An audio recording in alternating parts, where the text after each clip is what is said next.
On one of the islands in Japan, in an isolated prison, the prisoners were competing in boxing matches, and the upcoming competition was between a giant guy and our hero, Andy, who had heterochromatic eyes. All the prisoners tried betting on the match, most of them betting on the big guy. And indeed, at first, he was able to beat Andy easily, but suddenly, Andy managed to block his punch and knock him to the ground, winning the match effortlessly. As Andy looked up, he saw a plane in the sky heading towards the island. All the prisoners rushed out to see who was on the plane, and suddenly, a man was brought out, standing in front of the leader. The leader said, "Welcome to Esper prison. I am the prison warden." But before he could continue, the man interrupted, "Shut up, I'm not interested in who you are." The warden replied, "You must be Hayu Kyusuk, accused of being part of the criminal organization known as Pandra." Hayu answered, "Yes, that's me." Then one of the guards punched him in the face and said, "Speak respectfully to the leader. You won't be able to use your powers here." Hayu responded, "One attests that." Suddenly, all the soldiers raised their weapons,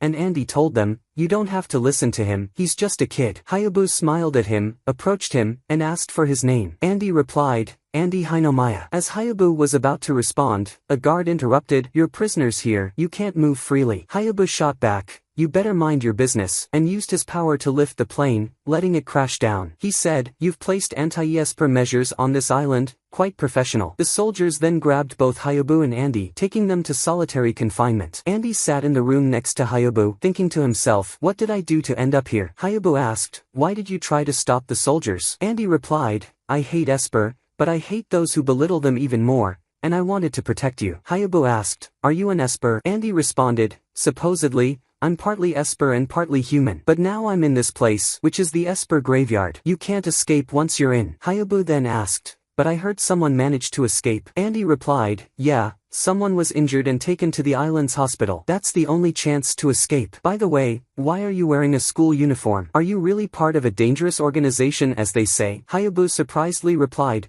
I'm the leader." Andy laughed and said, "This sounds fun. I might join you if we get out of here." Hayu said, "Remember my name well, and don't forget what you said. As soon as we escape, you'll join us directly." Andy replied, "Don't worry, I won't break my promise. But escaping this island is impossible." Hayu answered, "I'll leave here once I finish the job I came for." At the same time, the warden was upset that Hayu managed to use his powers despite the anti-Esper measures. He ordered a soldier to try to kill him. During lunch, Andy and Hayu stood in line to get their food. Andy got his meal, and when it was Hayu's turn, the cook turned around and added poison to the food. Hayu said, "This meal was made just for me. Thank you." He then sat down with Andy at the table and gave him the poisoned soup, saying, "This is my thanks for what you did with the soldiers yesterday." Andy was thrilled with the dish. After lunch, it was time for the prisoner competitions again, and this time everyone was betting on Andy. Hayu also went to watch. The match began, but Andy couldn't move and was beaten easily, collapsing from the pain. Hayu approached him and said,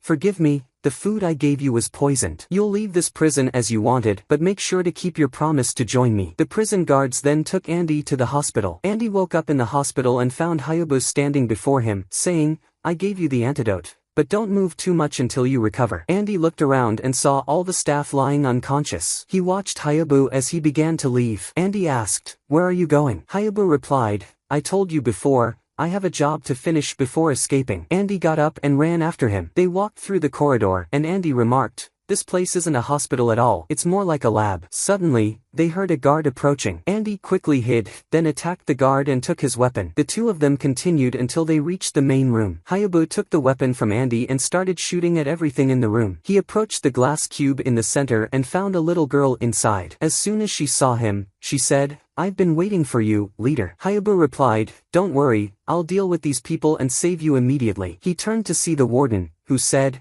"Now I understand everything. The girl in the cube is part of your team. You allowed the soldiers to capture you so you could save her. But now, neither of you will escape." Suddenly, a huge monster appeared. The warden said, "This is one of the Esper. I used his mind and power and fused them into this monster." Hayu tried to use his powers on the monster, but it blocked them easily and attacked him quickly, trying to kill him. They began fighting. Andy quickly grabbed the weapon, climbed the stairs, and started shooting at the monster to help Hayu. But suddenly, the monster used its power on Andy. Andy blocked the attacks effortlessly, making Hayu surprised from what he saw. Hayu turned to the warden and said, "You're responsible for what's about to happen." He twisted the emblem on his neck, unleashing unlimited power in his body. He began moving toward the monster, blocking all its attacks, and then used his powers to destroy the monster and the entire place. He grabbed the little girl and Andy and escaped using his powers. Afterward, he twisted the emblem again, and all his power disappeared. Hayu stood in an area, knocked on the air, and a massive hidden ship suddenly appeared. His followers were all standing aboard. A man named Magi came down and stood before Hayu, saying, "Welcome back, leader." Hayu looked at the prisoners who were watching everything that happened. They all managed to escape the prison walls. Hayu said, "We are members of the Pandra organization. We've destroyed the military regime of the state, and now,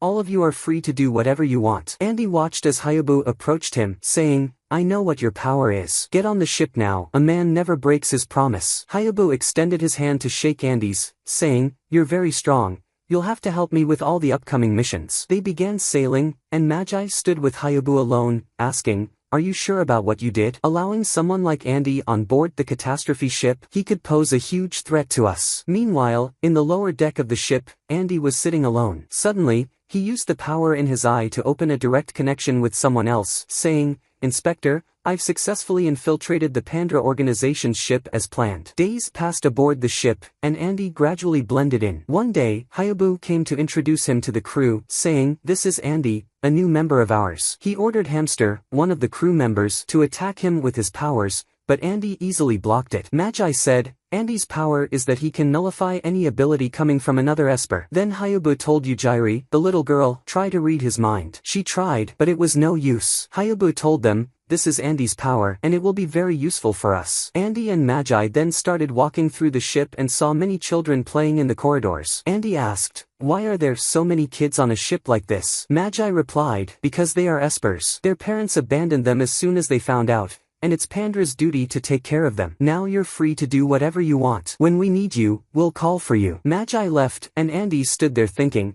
"So I'm stuck on this ship for good." Suddenly, a voice whispered in his ear, "Yes." Andy turned and saw someone standing far away. His name was Fugiru, and his skill was voice manipulation. Fugiru made Andy clean the ship all day. At the end of the day, Andy went down to the ship's lower deck, as usual, and reported everything to his commander. Meanwhile, Magi sat with Hayu and said, "I've been trying to gather information about Andy, but there's not enough on him. I can't trust him because our powers don't work on him, so we can't verify his identity using Yujiri's ability." Hayu replied, "It's fine. We'll take him with us on the next mission. It'll be a real test for him." The next day, they all took a small boat and headed into the city, bringing Andy along. They arrived at a place with a lot of goods, and Andy began inspecting them, saying, "Everything here is labeled with Pandra's logo. Isn't that risky for you?" Momiji, a member of the crew, replied, "We are well loved by the people." Andy turned and saw Magi holding crates of weapons, as well as a famous painting stolen from a nearby museum. Hayu asked Andy, "What do you think of the stuff we have? We're going to trade all of it today." They boarded the ship again and continued moving through the city with the goods. Suddenly, Magi used his powers to fly into the air and killed an official who was reporting them to the police. By the end of the day, the whole team gathered at a cafe in the city and noticed that Magi was very late. They decided to go look for him, with Andy joining them. Andy witnessed the team killing everyone in their path and looked around,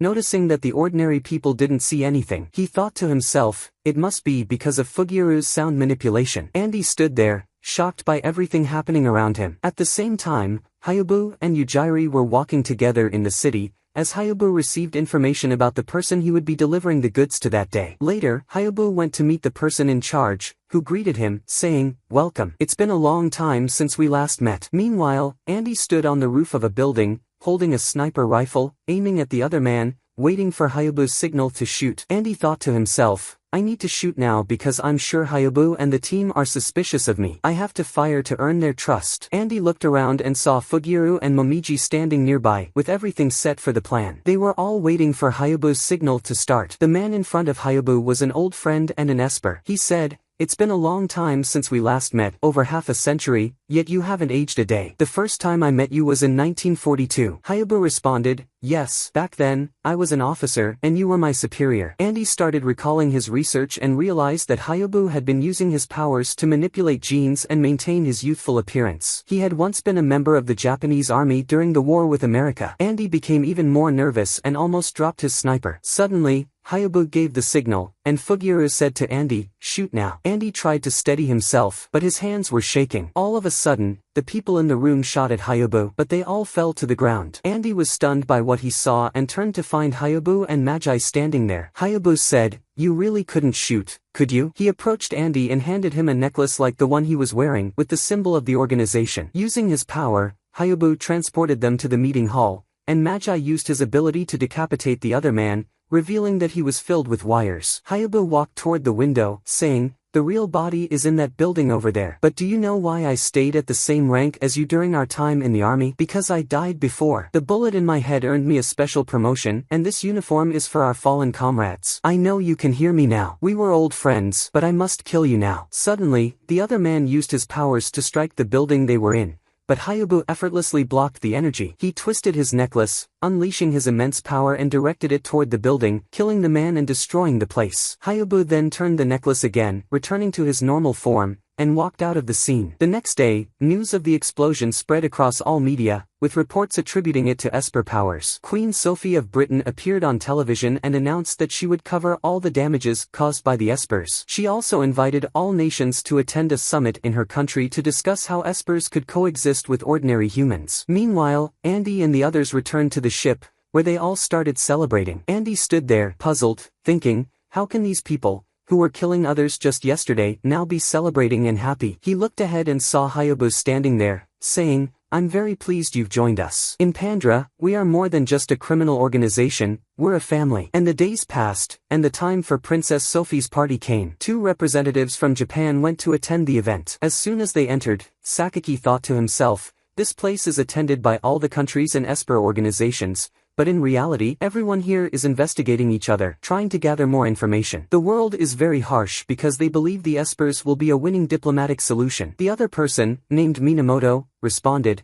"And that's why Princess Sophie is trying to prevent that." Suddenly, as they were standing, they saw Hayabu with members of his organization. They immediately approached him, and Hayabu greeted them, saying, "Welcome, aren't you members of the Babel organization in Japan?" Minamoto replied, "What brings you here?" Hayabu responded, "We invited ourselves because we want to gather information about everyone here, as they could be our future enemies. We've finished our work here and can leave easily." Hayabu gave a signal, causing the electricity to be cut off, and they all suddenly escaped. When the power returned, there was a message on the wall that said, "The Pandra organization was here." At the same time, Sakaki and Minamoto went to the room of Princess Sophie's deputy and showed him their identification cards. Minamoto said, "I am from the Babel organization. We saw Pandra at the party, and they even left their mark there. We want to know if anything happened because of their presence." The deputy replied, "And why would we tell you our country's secrets?" Minamoto responded, "We've faced Pandra many times, and besides, Hayabu was once a member of our military institution. We can help you." Suddenly,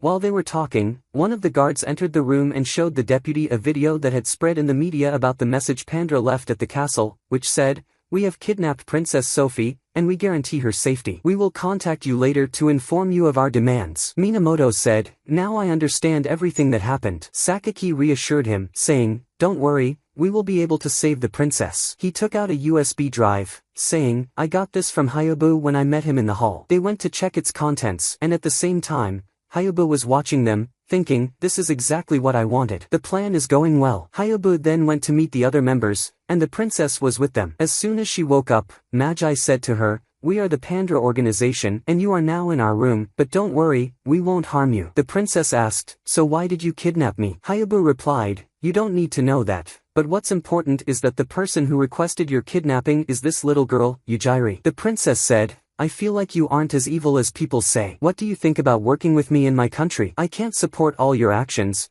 but I can offer you protection, and my country will always welcome any Esper." Hayabu recalled an old memory, turned his face away, and left the room, and everyone followed, leaving the princess alone. At the same time, Sakaki told Minamoto, there was a game and other files on the USB. The files indicated that an organization was planning to assassinate the princess, so it seems Hayabu kidnapped her to protect her. But if we finish the game here, we might find more things that could help us. And indeed, they started trying to complete the game. Meanwhile, Princess Sophie was sitting alone in the room when Yujiri entered, offering her tea. Before leaving, the princess said, I feel lonely here. How about you sit and talk with me for a while? Yujiri was very happy when she heard that and sat next to her, and the two of them started talking. In another room, Andy was sitting on the ground training while Hayabu was reading a book. Andy asked, "Did Yujiri really request to kidnap the princess?" Hayabu replied, "Yes. She was able to predict an assassination attempt on the princess and wanted to save her." Andy then asked, "So why did you listen to her?" Hayabu responded, "This was Yujiri's first request of me,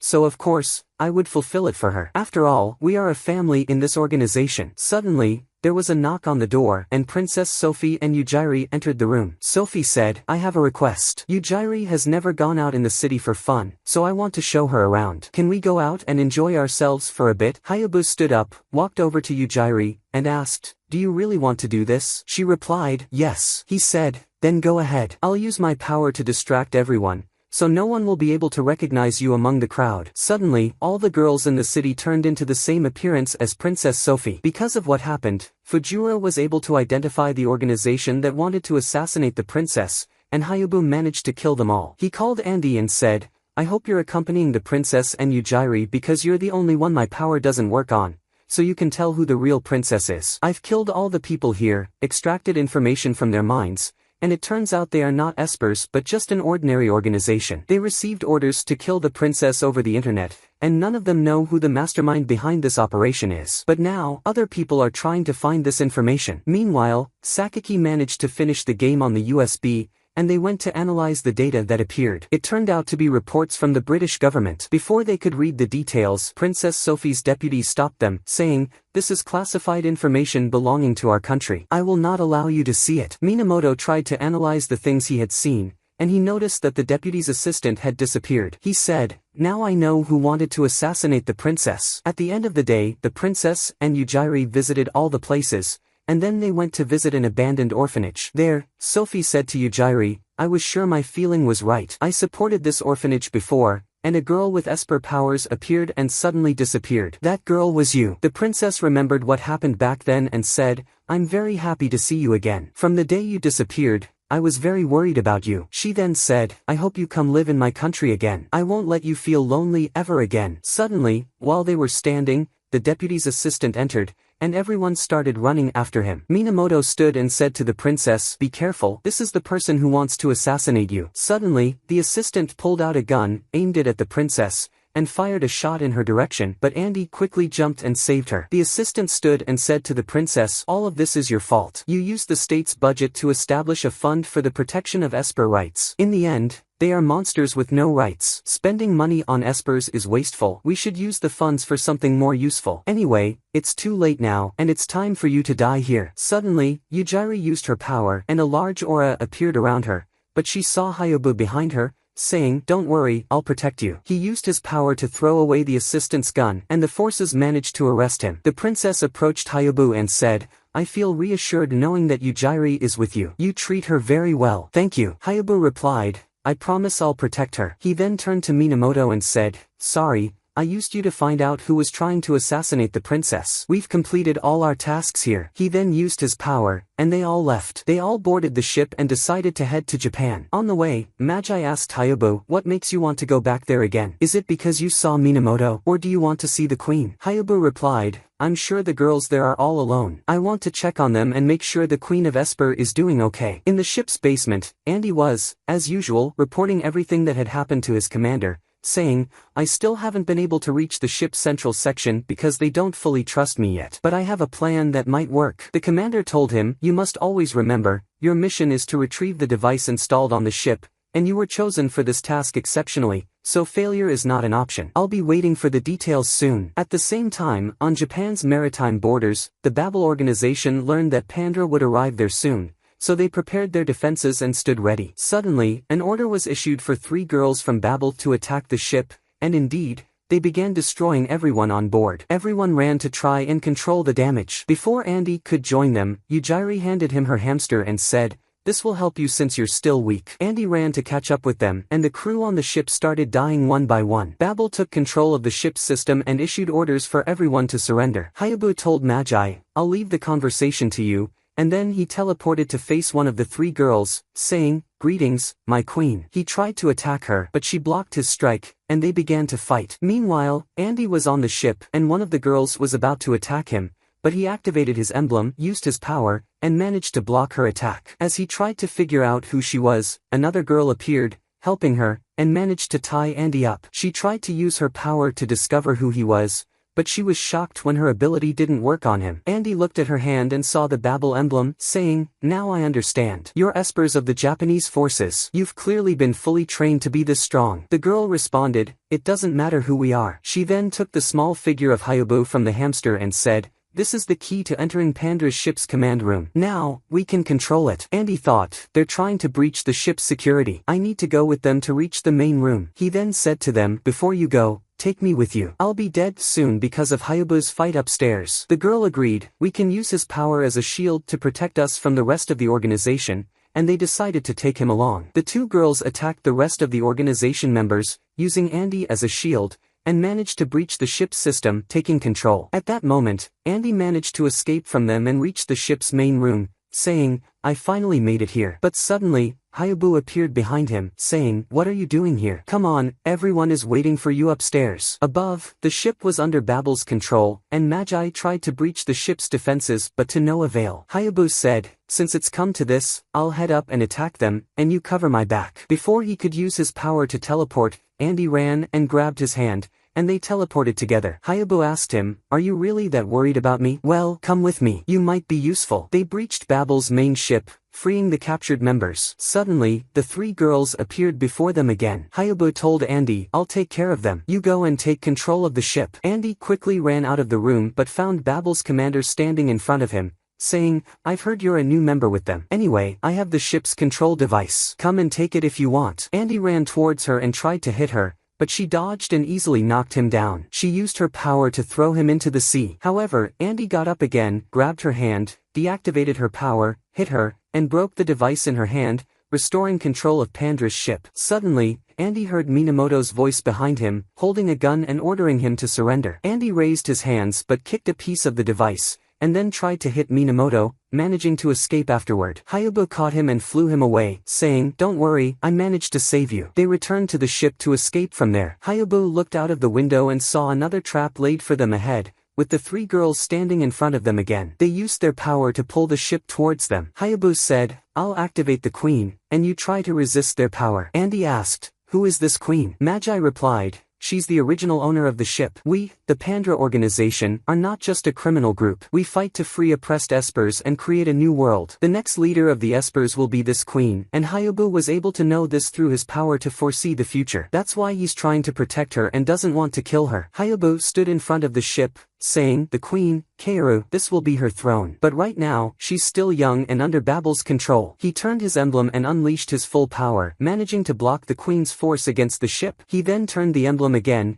deactivating his power, and restored control of the ship. They were able to fly it away, and Hayu used his power to teleport the ship from there. He took the ship and headed to the city to try to fix the damage there, and the whole team went for a walk around the city to buy what they needed, with Andy carrying everything on his back. While they were standing, Yujiri ran off to a shop to buy some things, so Magi told Andy to go after her. Andy ran and tried to catch up with her. Yujiri walked alone and stopped in front of a shop selling charms, which were two metal pieces between two friends. She wanted to buy it and found Andy beside her. She bought the charm and was very happy. While they were walking around the city, Yujiri saw an amusement park and stopped to watch it. As soon as Andy saw her, he said, "Come on, let's go inside for a bit," and went to buy tickets. While he was buying the tickets, someone was standing and watching him. At the same time, Hayu disguised himself as a doctor and entered a hospital, as he wanted to examine his body. In the amusement park, Andy and Yujiri wanted to go in, but he noticed a sign that said,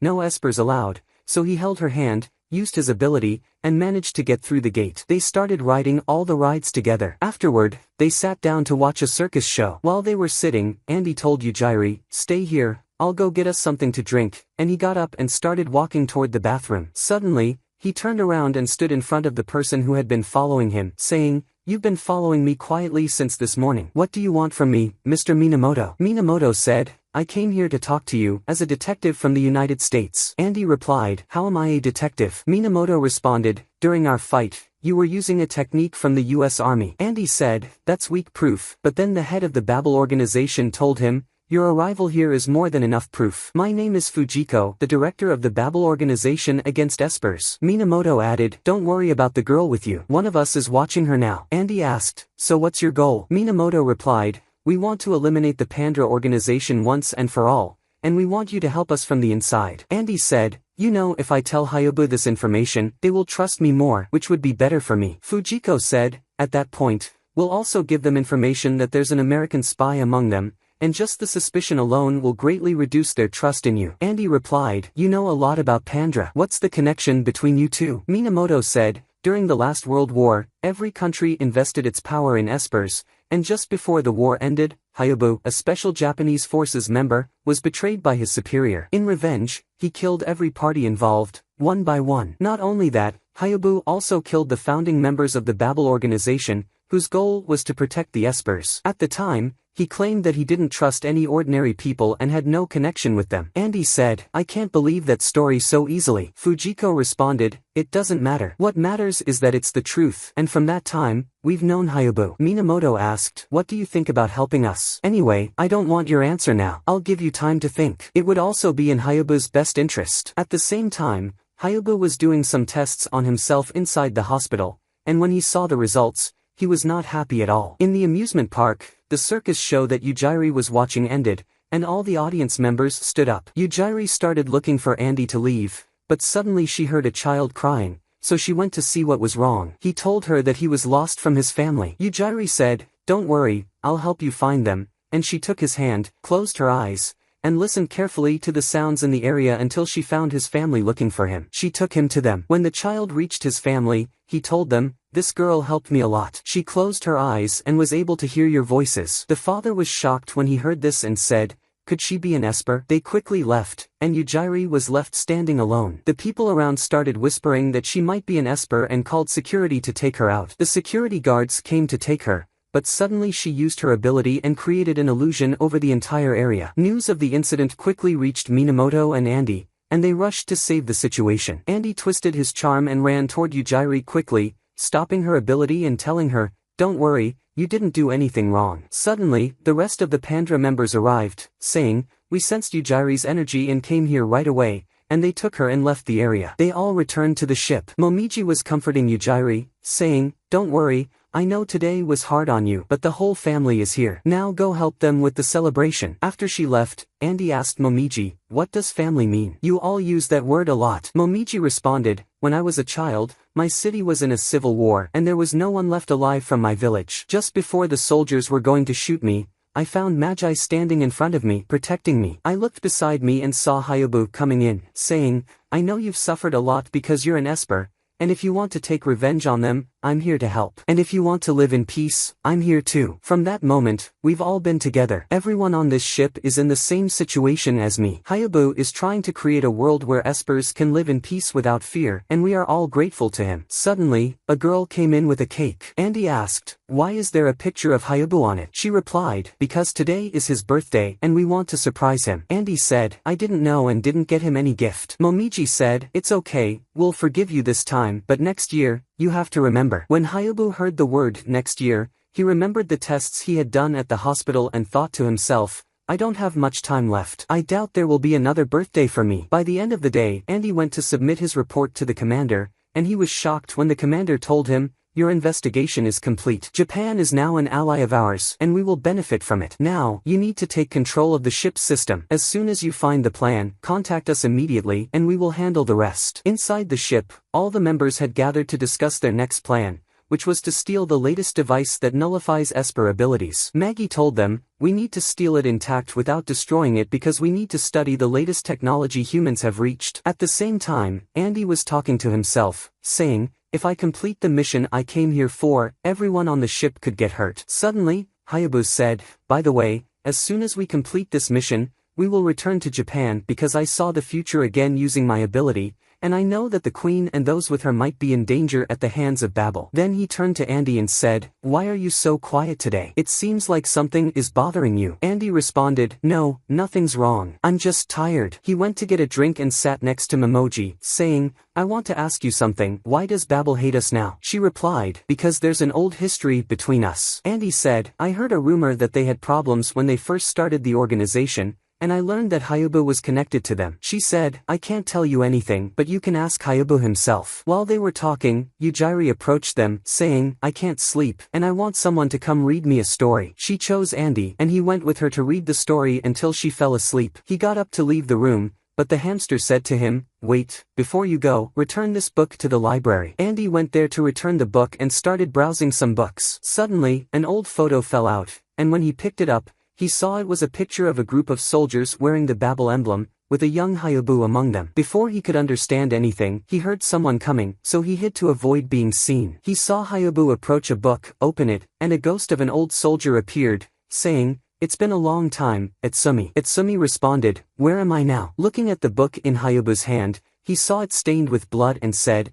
"It seems clear that I died before, but where is the rest of the team now?" Hayabu replied, "I need a favor from you." He handed Etsumi a paper with a picture of the ship on it. Etsumi analyzed it and said, "This ship uses the mind of Commander Hadashiko, who died in the war because he possessed extraordinary abilities. His mind is what gives the ship its power to disappear and move." Hayabu responded, "We've been on the run for a long time thanks to the power of his brain. I brought you here to ask you something. If something happens to me in the coming period, I want you to take command of the ship." He looked up at the ceiling and thought to himself, "This entire ship is protected by people who have already died." Then he raised his hair, revealing the bullet in his head, saying, "I'm not ready to leave life yet, but I will do everything in my power to destroy all the enemies of Esper's." Suddenly, Etsumi sensed someone in the library and tried to attack, but there was no one there. Hayabu went to check and found Andy's chain on the floor. The next day, Hayabu gave the chain back to Andy and said, "Didn't I tell you before to always keep this on?" Andy replied, "I forgot where I dropped it." He then asked, "I want to ask you something. I heard from Memoji that you want to create a world where Espers can live in peace. Do you believe that killing normals is the solution?" Hayabu answered, "And if that's the reality, which side will you choose?" Then he turned and walked away. Later that day, Andy began preparing his gun, his hand shaking heavily. He recalled the time he joined the American Army and was training in using firearms. He opened communication with his commander and said, "Tomorrow, I'll carry out the operation at the ship's core. Have all the soldiers ready." The commander asked, "What about Hayabu and the others?" Andy replied, "I'll leak information about them to Babel and they'll keep them occupied during that time. But we can't reveal the queen or those with her, so keep it all secret so none of them show up." The information started reaching Babel, and it included Pandra's plan and instructions not to send the queen and her followers. Minamoto told Sakaki, "I don't feel confident about this plan, but this is our last chance to prevent the prophecy from happening. If it does, humanity will be wiped out. Stopping Hayabu and Pandra is now our responsibility." Suddenly, they saw Queen Kaoru behind them, saying, "I heard everything, and I have to go with you." Minamoto responded, "No, and that's a final order." The next day, the organization's members started their mission and went to a city to stop the cargo there. After they stopped the truck, planes suddenly appeared overhead, equipped with anti-Esper weapons, and they saw Minamoto pointing a gun at them from the truck. Soldiers poured out of the vehicles. Hayabu said, "It seems like you knew our plan well." He turned to Maggie and said, "I'll leave this to you. I'm heading back to the ship now." Meanwhile, Andy was escaping the scene and met with Sakaki, who gave him a motorcycle to flee on. Hayabu tried to return to the ship but found Queen Kaoru standing in his way, saying, "I won't let you go back there. You're an Esper, and you know very well what will happen in the future. If you continue with this plan, the ship will sink, and everyone on board will die, including you. We're trying to protect you and all of Pandra." Hayabu replied, "It seems you've forgotten who you're talking to. All my friends are on that ship. I won't let them die and leave." He tried to use his ability, but he felt a pain in his heart, and Kaoru struck him with her power. He managed to regain control, turned his badge, and activated his ability, fighting her with all his strength until she fainted. He took her and placed her on a building's rooftop, turned his badge again, and deactivated his ability. He then felt intense pain, thinking to himself, "I hope I can live a little longer." At the same time, Andy reached the ship, activated his ability, and ran to the ship's main control room. There, he found the ship's core, which was the brain of Commander Hadashiko. He opened communication with his commander, informing him of what he had found,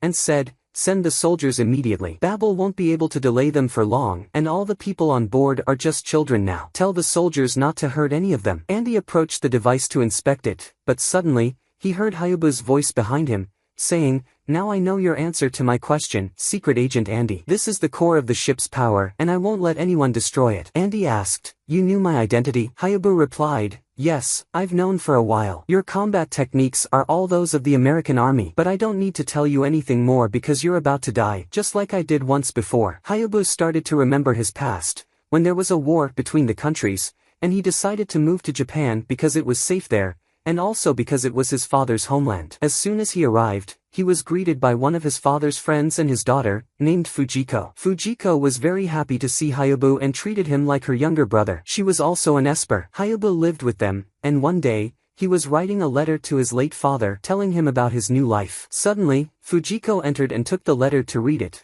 but Hayu used his power and managed to take the letter back, shocking Fujiko, who thought to herself, "I couldn't stop his power, which means he's much stronger than me." Suddenly, two men from the military, Sawatomi and Itsumi, entered. Sawatomi told them, "I wanted to use your powers with us to help the world by having you join the army." He turned to Hayu and said, "What do you think about joining us? You'll be able to help people on a larger scale and develop your powers to higher levels. We're forming a new team in the army made entirely of Espers." Fujiko responded, "No. The army wants to use the power of the Espers to start a war and steal from other countries again. Neither I nor Hayu will be tools in your hands." Sawatomi replied, "I'm not waiting for a decision right now. Take your time to think about it, and rest assured that we won't use this team for dangerous battles. We're trying to prove to the military that we'll be very beneficial to them, creating a new world where Espers can live with humans." Fujiko, upset, took Hayu and left the place. The letter Hayu had been writing to his father fell to the ground, and Itsumi picked it up,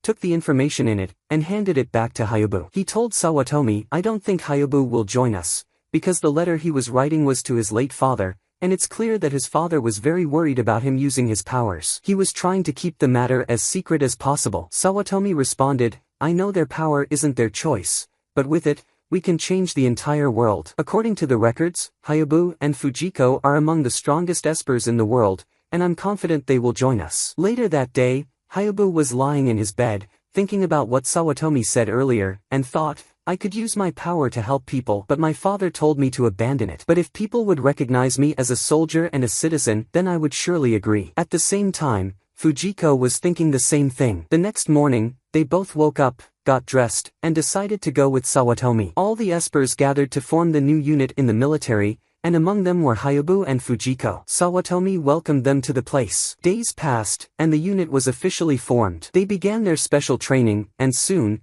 it became well known that there were superpowered heroes in the military. A movie was even made about their powers, but it portrayed them in a way that mocked them, and Fujiko was very upset about it. She looked around but didn't see Hayu. Itsumi told her, "He's gone on a personal errand." At that time, Hayu was at a watch shop, picking up his father's broken watch after the shop owner had managed to fix it. He took it and left to look for Fujiko but suddenly ran into a police officer, who told him, "The clothes you're wearing are terrible for a Japanese boy. You need to learn how to dress properly." Hayu started getting scolded. Suddenly, Fujiko appeared, arguing with the officer, telling him, "It's none of your business how children dress in the street." People gathered around, and Fujiko hit the officer, knocking him to the ground. The incident reached the army's leadership, and they issued a punishment for the entire team, putting them under house arrest. It was clear that the military was very upset with the Esper team because they weren't following the military's rules. Everyone noticed that Fujiko was upset about what she had done, so one of them told her, "Don't worry, none of us are here because we wanted to join the military, but because we want to be recognized as citizens. We don't like them, and they don't like us either. Don't worry, Sawatomi is trying to resolve the issues between us now." At the same time, Sawatomi was standing in front of the senior military leaders, hearing nothing but mockery from them about the Esper team, calling them a group of failures. Sawatomi responded, "Let me explain something to you. If the Espers were subjected to military rules and training, it would be a waste of time and talent. You're all underestimating their power. A fully trained team of your soldiers could stand against one Esper,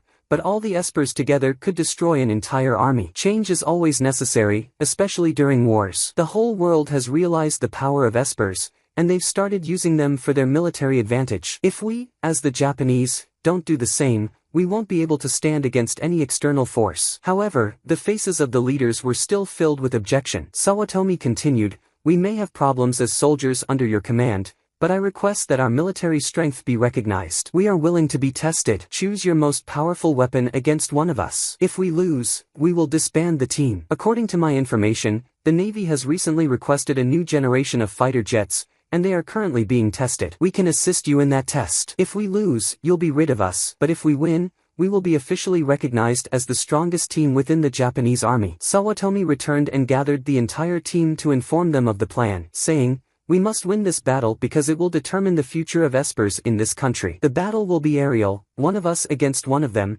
and we will use guns with fake bullets." Fujiko stood up and said, "Let me handle the mission since I was the one who made the mistake. I need to take responsibility." Sawatomi replied, "No, Hayabu will be the one to carry out the mission." Hayabu's special training began that same day as he attempted to simulate a plane attack. The training lasted for several days until the day of the duel finally arrived. The Marine soldier began flying the plane towards the location, and when he looked beside him, he found Fujiko saying, "You should be more aware because we've been flying next to you for a while and you didn't notice." Another one said, "You need to pay close attention because if this were a real battle, you'd be dead by now." The soldier ignored them and flew towards Hayabu, irritated, thinking, "How can they fly without a plane? I have to destroy them today and end them for good." He flew towards Hayabu, and the duel began. Hayabu started moving erratically in the air, trying to distract him, but the soldier was right behind him with all his might, testing the plane's full potential. Hayabu's movements were slower in comparison, and he remembered during training when one of the soldiers told him,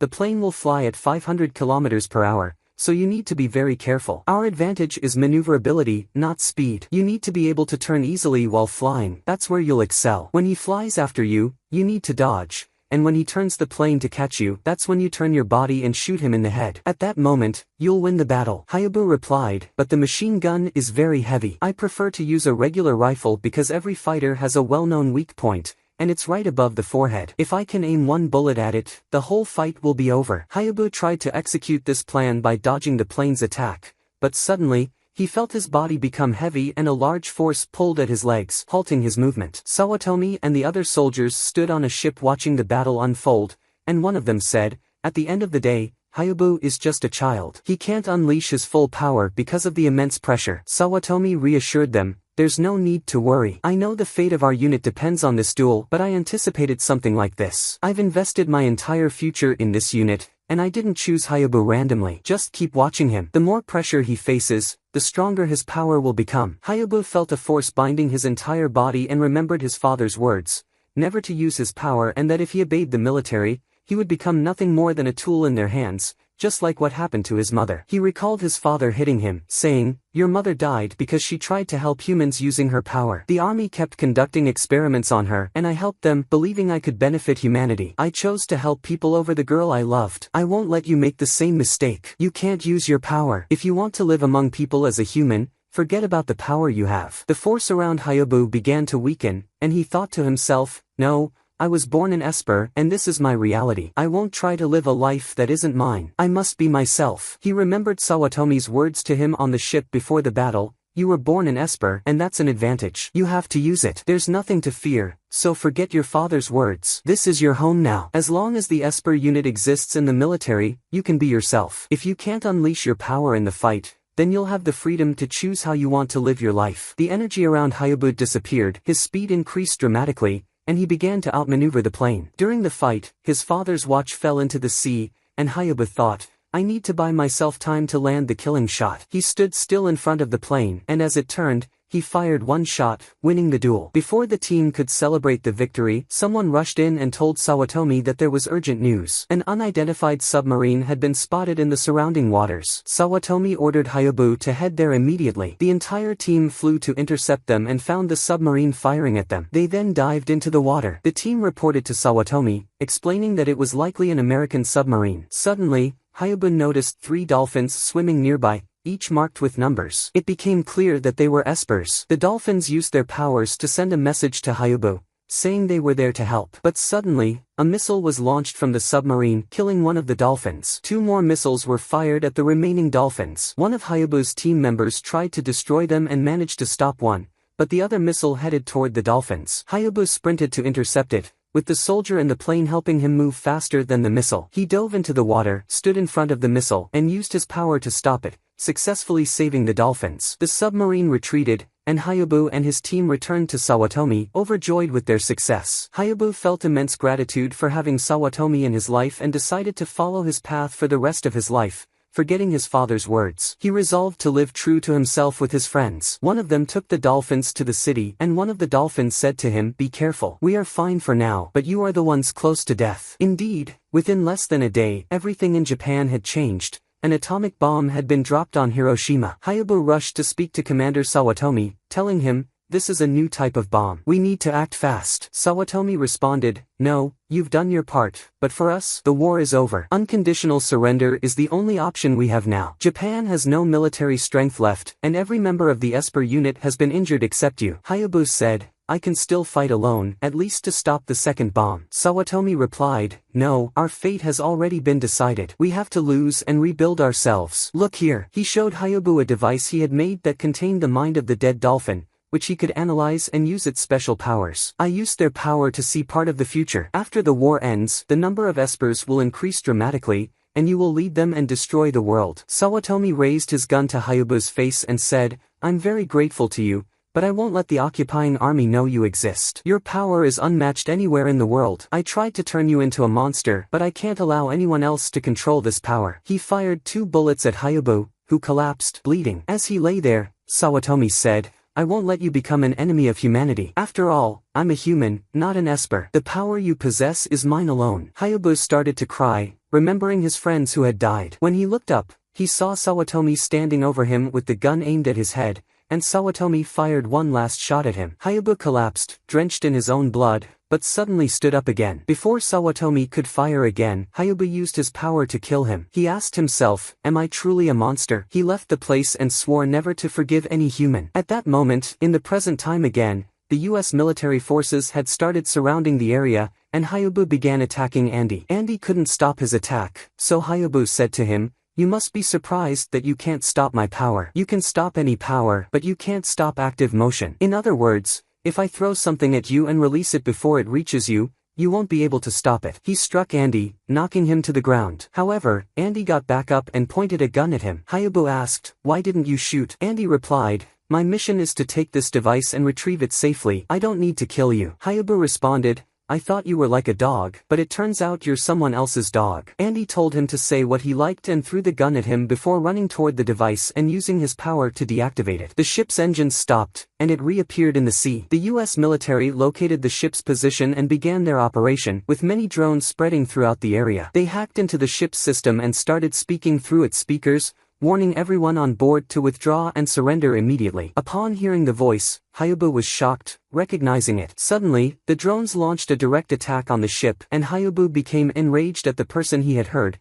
walking away from the scene immediately. Andy, puzzled by the direct assault on the ship, said to himself, "How are they attacking the ship directly? I told them everyone here is just children." Hayabu stood in front of the drones, blocking all of them, saying, "Who is controlling them? I need to find out who it is." Meanwhile, soldiers landed on the ship and stormed the rooms where the children were, but they were met by a woman who killed them, telling the children to hide under the ship. The soldiers stood before her, using devices that neutralized Esper powers, and managed to suppress her abilities. All the ship's members gathered in one place, hiding and unable to use their powers. Suddenly, they noticed someone holding a gun, destroying the drone above them. They regained their powers and went out to fight the soldiers. Minamoto stood in front of Magi and told him, "Wait, now isn't the time for fighting." He showed him a video on his phone of the US forces attacking the ship. Minamoto explained, "Babel predicted this would happen, which is why we wanted to imprison you first. But now, we need to save the ship." Magi turned his head and headed towards the ship. Minamoto asked him, "I just need you to promise me one thing, protect Hayabu." They all rushed to the ship as fast as they could. Meanwhile, US forces reached Andy's room, and Andy called his commander, saying, "How is this happening? I told you everyone on the ship is just children, and now you're trying to kill them." But there was no response. The soldiers successfully took the device and began transporting it. Magi and his team arrived on the ship, killed the soldiers in front of them, and rushed to check on the children. At the same time, Yujiri left her room and hid under a staircase to avoid the soldiers,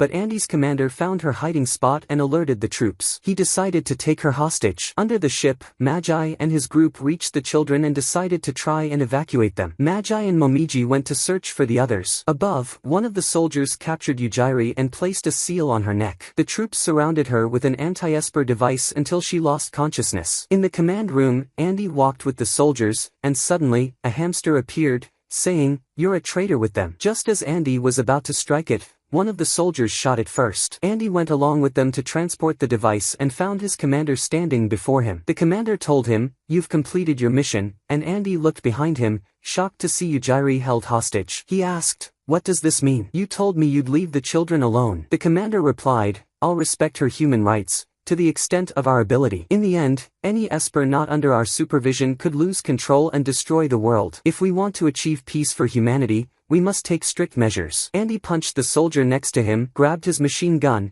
and said to the commander, "Let Yujiri go now. That girl isn't a monster. I've been watching her this whole time. Espers are actually humans." The commander said, "From your words, it's clear that you've betrayed us," raising his gun at him. He told the soldiers, "I'll erase all your records with us as an investigator, and you'll share the same fate as the other members," then fired a shot, knocking Andy to the ground. The commander and his soldiers took Yujiri and left. At the same time, Hayu had destroyed all the drones around him. He looked at the ship, which was burning with children still on board, and tried to reach them, but he felt intense pain in his chest. He then saw Magi standing in front of the soldier, saving the children. Hayu stood before them, struggling to catch his breath as the ship collapsed in front of him. Magi grabbed him by the shirt and said, "You must hold on. You're our leader. If you don't protect the ship, then who will?" Hayu smiled once again and told him, "I'm leaving everything here to you. You're responsible for them. I have another mission to complete." Hayu flew towards the submarine, launching the missiles, turned his emblem, unleashed his power, and attacked it and the remaining drones. He thought to himself, "If the person behind this operation is truly you, I won't let you kill any more of my friends like you did before. I'll destroy all of humanity. I must show them our power." He created a massive explosion on the submarine and destroyed everything in front of him. Meanwhile, all the ship's members managed to escape, leaving only Andy behind. He suddenly stood up after being shot and realized the bullet had hit Hayu's necklace, saving his life. He looked up and saw Hayu fighting in the sky, blocking all the incoming missiles. However, Hayu's strength was drained, and he began to fall. Andy quickly ran after him, jumping into the water as the entire ship was destroyed. Hayu began to remember his memories with his father and the things he used to tell him. Suddenly, he found Andy saving him from drowning, with Fujiko trying to rescue him as well. Days later, Minamoto was sitting with the ministers in Japan, and they received a message from the United States asking them to cover up all the events that had occurred and not to release any news to the media. Minamoto told them, "I have a message from the director of the Babel organization," and played a recording of her saying, "Hello, everyone. I will try to save what's left of your reputation in front of the world, but in return, you will never interfere with Babel's affairs. Otherwise, we will expose all your secrets, like the things you did after World War II." Minamoto then stood up and left them there. At the same time, Fujiko and Sakaki were checking on Hayu's condition. Fujiko told him, "We need to investigate what the United States did because they were acting very strangely, but at the same time, we need to regain our strength. That's why we brought Hayu here, to the former mansion of Baron Tsubomi, my father and his father's friend, the place where he grew up as a child." As time passed, Hayu awoke from his coma and said to Fujiko, "I don't remember asking for your help." She replied, "I'm not the one who helped you. If you want to thank someone, thank Andy," and threw him Andy's pendant. Hayu asked, "Where is he now? I want to talk to him." She replied, "He's not here, but I want to know all the information from you. Why did the United States act so violently?" Hayu remembered the voice on the ship and thought to himself, "Could it be the same person who killed me before? Commander Sawatomi?" Fujiko interrupted his thoughts, asking, "Why aren't you listening to me?" Hayu responded, "You don't need to know everything. We're not siblings like before. I have nothing to tell you." Meanwhile, Andy was in the Babel organization's hospital undergoing tests to ensure his safety. One of the Queen's followers found a mark from the United States on him to track his location, so she used her power to erase it from his mind, destroying it. Andy could no longer communicate with them. He got up from the bed and asked, "Where is Hayu now? I want to talk to him." The doctor there replied, "I can't tell you, for your safety. Hayu won't forgive you for your betrayal that easily." One of the Queen's followers used her weapon to restrain the doctor and used her power to locate Hayu, making the doctor faint. They decided to go to Hayu, and Andy said, "I'll go with you." Kaoru asked, "What's your plan now? You barely escaped with your life." Andy replied, I don't know, but I won't leave Hayabu alone, and they decided to take him with them. They all got in the car to go to the mansion where Hayabu was. On the way, they stopped to rest for a while. Andy sat with Kaoru and asked, "Why do you serve Hayabu?" She replied, "The first time we met him, we were children, and he was very kind to us. But that's because we're Espers. Even though there are many humans you can trust, he didn't trust anyone else." Andy then asked, "What's the deal with you becoming the queen in the future and leading an Esper rebellion against humans?" She replied, "I don't know anything about that, but Hayabu always says that even though I don't want to do it. I don't want Hayabu and Minamoto to fight each other, so I have to stop it. I still don't understand why humans and Espers can't live together in peace." Meanwhile, the members of the Pandra team were all gathered together, and Maggie entered, saying, "I have a USB with some information about what happened." When they played its contents, they found that the American military had taken Yujiri with them. Maggie told them, "This is the airbase in the United States." They couldn't determine where she went next. Momiji said, "It's good that she's still safe, but what do they want from her? She's just a child." The hamster said, "As I told you, the reason for all this is Andy, he's an American spy." Maggie reassured them, "Don't worry, we will rescue Yujiri as soon as possible, and no one should worry about Hayabu, he is definitely still alive." In Hayabu's room, Sakaki was monitoring his health, and suddenly, the three girls entered with Andy. They heard Hayabu say, "I am very happy you came, Your Majesty, but there is someone I want to talk to first." Andy stepped forward, and Hayabu asked him, "Regarding the call on the ship, did you meet the owner of that voice?" Andy replied, "Yes, only once. When the American military decided to recruit me, we were sitting in a cafe, my commander and I, along with him. He was the head of the organization against Espers. He told me he wanted to use Esper powers to help the world and that my power would be very important to them because they couldn't accurately determine it at first. That's because I don't belong to any side. I'm not a full Esper, nor a full human. He offered me to join so I could be myself." Suddenly,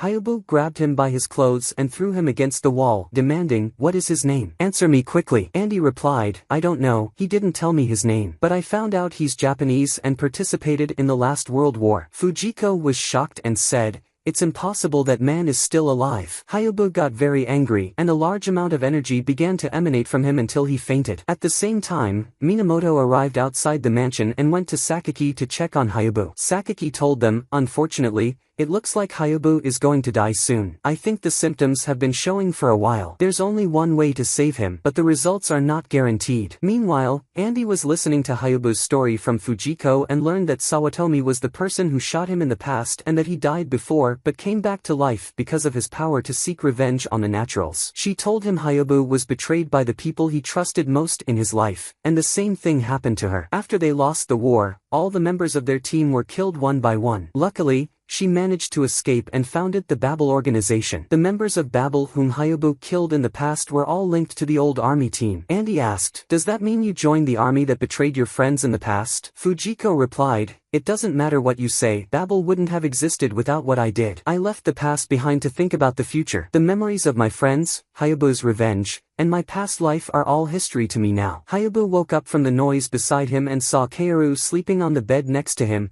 connected by medical devices. Sakaki told Hayabu, "Don't worry, Kaoru volunteered to help you live longer." Hayabu looked at her and she said, "I know you hate naturals, but if we work together, we can move forward to a better future." Hayabu replied, "Someone told me that a long time ago, but the end is always the same." At the end of the day, while everyone was asleep, Hayabu got up and started putting on his outfit. Meanwhile, Andy was walking in the forest, thinking about how all this happened. The person who made him work as an American investigator was the same person who killed Hayabu before. Suddenly, he heard an alarm, and everyone in the mansion woke up to search for Hayabu. Kaoru found him and said, "I appreciate your feelings, but I have to go to save my friends and meet that person again. If I don't go now, I won't be able to live my life again." Kaoru asked, "What will happen to everyone in Pandra? And not just them, but what about us? You're not alone, we can all help you, and surely we can do something together." Hayabu replied, "I'm glad you always look to the future," then turned and walked away. She screamed, "Is revenge so important to you that you'll sacrifice your future?" She fell to the ground and started crying. Andy, who was watching,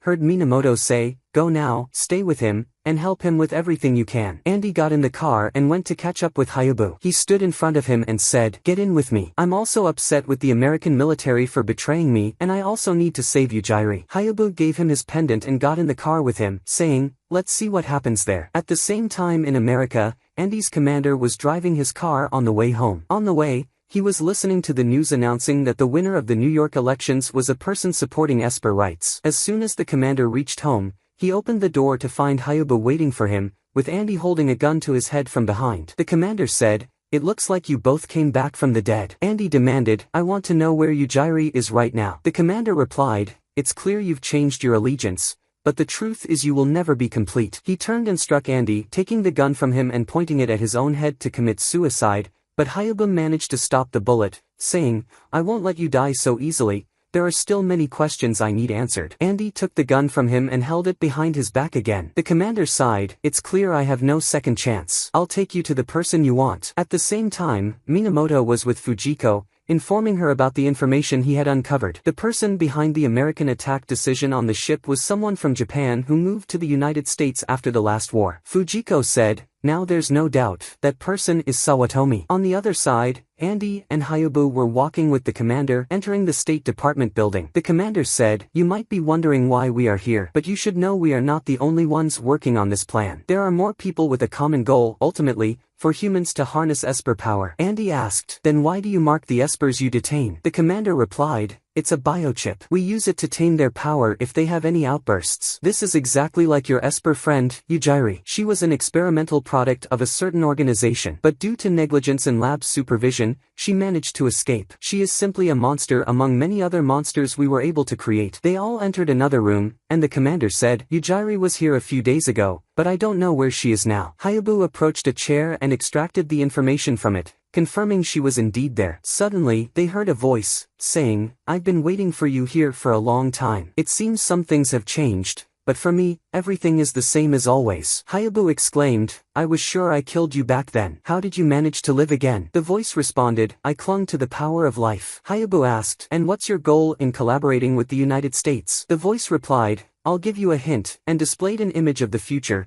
saying, "I managed to capture this image using Hachigo's mind power that I took from your ship." He started showing more images, saying, "This is the future, a future of complete destruction. To protect human history, we need to change the future now." Among the images was one of Queen Keiru. He said, "She is the one who will protect the future and destroy all of humanity's future." Hayu got angry, saying, "I won't let you do anything," but the voice replied, "We are going to start work soon anyway. What do you say? Show me the true power of an Esper." Suddenly, the glass in the place shattered, and planes started attacking them. The commander attempted to commit suicide and take Hayu with him, but Andy quickly shot at the Esper power suppressor, allowing Hayu to use his power to protect himself. The commander fell dead before them. Both of them ran and started trying to escape from the planes until they reached a place with destroyed military weapons. They found soldiers standing and attacking them as well. Hayu threw 2 rods to Andy to use, and he struck the planes with them, trying to help Hayu as they climbed up the building. Andy used his power to stop the soldiers' bullets until they could reach the elevator. But suddenly, the elevator stopped before they reached the top floor. Hayu took a piece of metal from the door and turned it into a sword using his power. He stepped out in front of numerous planes, blocking their attacks. Andy ran quickly towards them, managing to get ahead, killing a soldier standing there,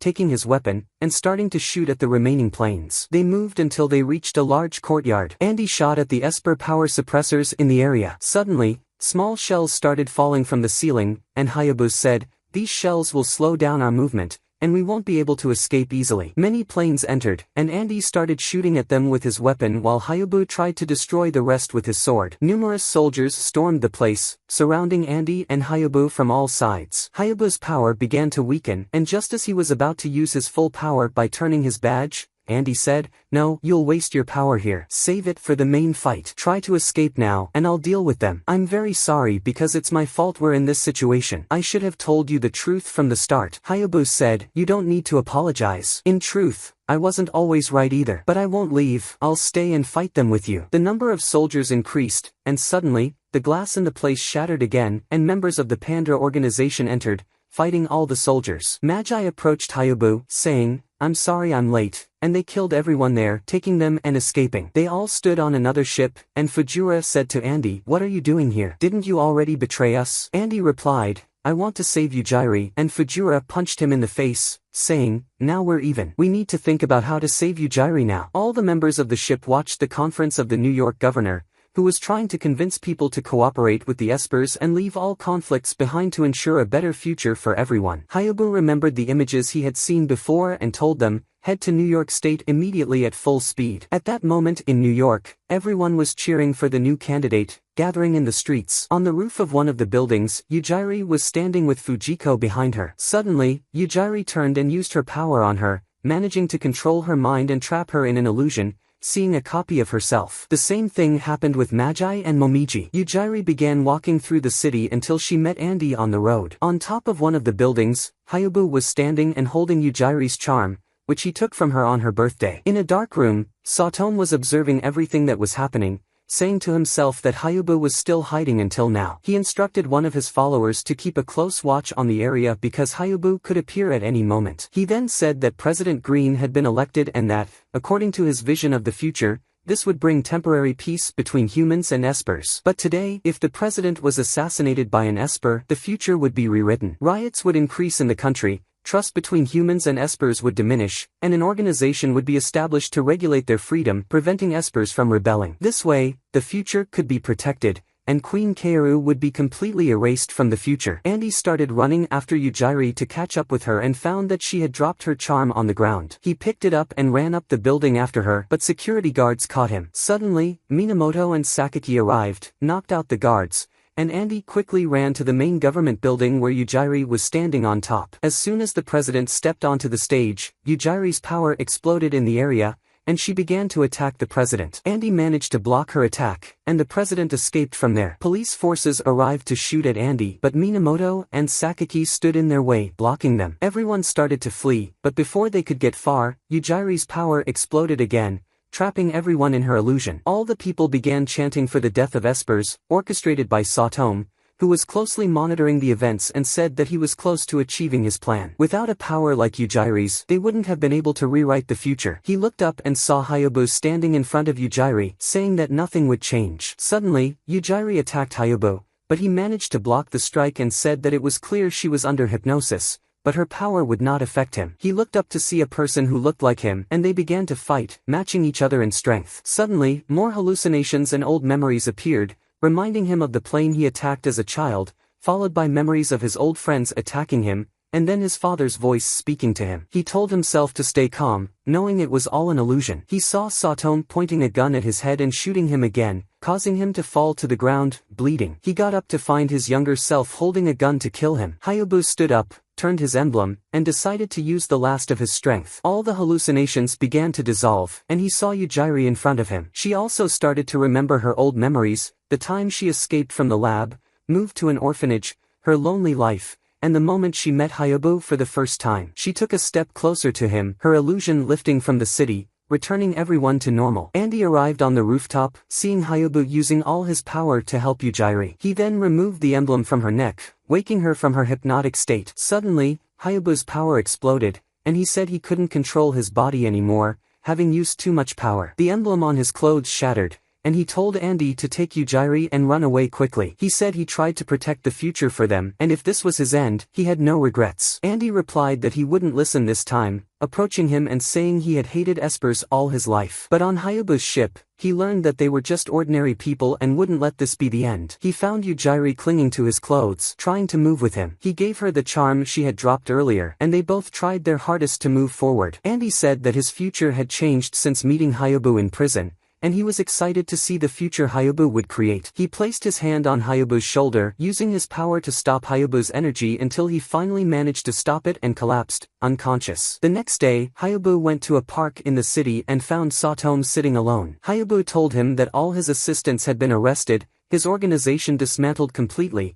and he had nowhere to run. Satomu asked Hayu to kill him, saying he didn't want to live any longer. Hayu replied that he couldn't do that, as it might upset Queen Kaoru. Instead, he would kill his soul, erasing all his memories and leaving him to live as a dead person. Hayu put his hand on Satomu's face, erasing all his memories, and left him in the park. At the same time, Andy was with the members of Pandra, bidding them farewell as he was leaving. He stood in the street, and Hayu approached him, asking where he was going. Andy replied that he needed to find out who he really was, not an Esper nor human, but he was sure he would find a place where he belonged, setting off on his search. Hayu gave him the organization's pendant back, saying Andy should keep it, and made him an honorary member of Pandra.